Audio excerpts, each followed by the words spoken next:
ඇමතිතුමා දැන් කොහොමද ආණ්ඩුවේ ගමන මොන වගේ තත්යකද තියෙන්නේ දැන් අවුරුද්දක් ගත වෙලා තියෙනවා අවුරුද්දක් ගත වෙනකොට අපිට ආර්ථිකයත් ඒ වගේම සංස්කෘතිමය වෙනසත් ඉදිරි අවුරුදු 4ට හොඳ අඩිතාලමකුත් දාගන්න පුළුවන් වෙලා තියෙනවා විපක්ෂයට සටන් පාට අහිමි කරලා තියෙනවා. අපි දැක්ක විපක්ෂය කියනවා දැන් අවුරුද්දක් වෙලා කිසිම දෙයක් කරලා නැහැ කියලා.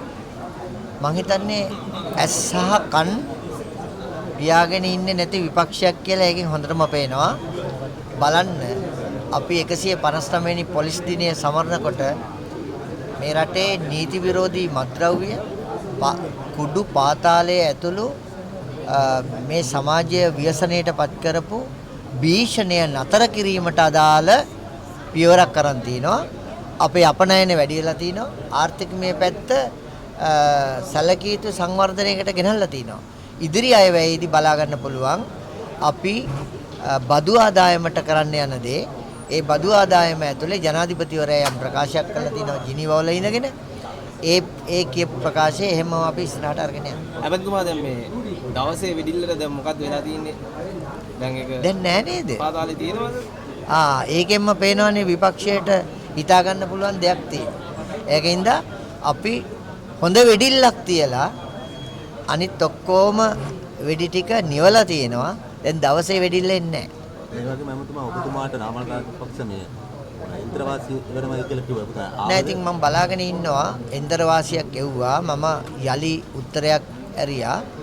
දැන් එයාගේ නඩුව එනකම් මේ ඉන්නේ අදත් මම බලාගෙන ඉන්න සිතාසියක් ඒද කියලා ආවේ නෑ. ඉතින් දැන් තාක්ෂණික ඝාතනය සම්බන්ධයෙන් දැන් මේ පුතාලා කියලා ඇවිල්ලා කතා කරනවා. දැන් මේ පුතාලා හිතේ නැති පුතාලා කොහෙන්ද දැන් මේ එකපාරට එල්ලින්නේ? මෙහෙමයි. ඉතින් තාජුඩීන් ඝාතනය කියනකොට එක දේශපාලඥ ප්‍රමාණයක් පිරිසත් ජෙනරේටරයක් උඩ නැග්ගුවා වගේ ගැහෙන්න පටන් අරන් තිනවා. එතකොට ඝාතනයයි ගැහෙන එකයි අතර කිසියම් සම්බන්ධයක් තියෙනවද කියන එක විමර්ශන වලින් හොයාගනි. ඒ අනුව අපි බලමු ඔය කාගේ කතාවල හරයාත්මක කොටස එන්නේ විමර්ශන වලින් සොයාගනි කියන පූර්ණ විශ්වාසයක් මා සතුව තියෙනවා.